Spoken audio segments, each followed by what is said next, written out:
The New York Islanders were the big winners at this year's NHL draft, moving all the way up into the top spot and drafting the number one prospect, Matthew Schaeffer. When asking if they're going to be better this season than they were last season, last year they were right at 500 with 82 points, 35 wins, 35 losses, 12 overtime losses.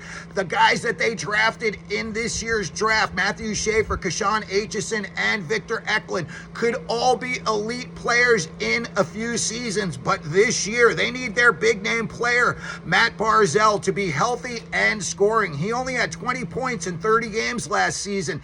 They need him to be more of a Clayton Keller type player. Keller hit the 90-point mark last year. When you look at the Islanders scoring, there's not much to talk about. Bo Horvat, 57 points last year. Anders Lee, 54. Paul Mary, 48.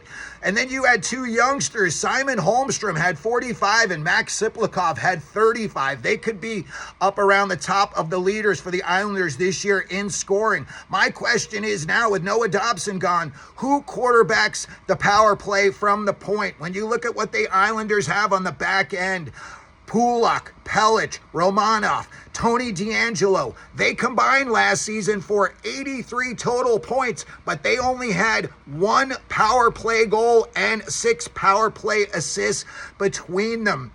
When I look at what they've got between the pipes, Sorokin could be their best player, but he just turned 30.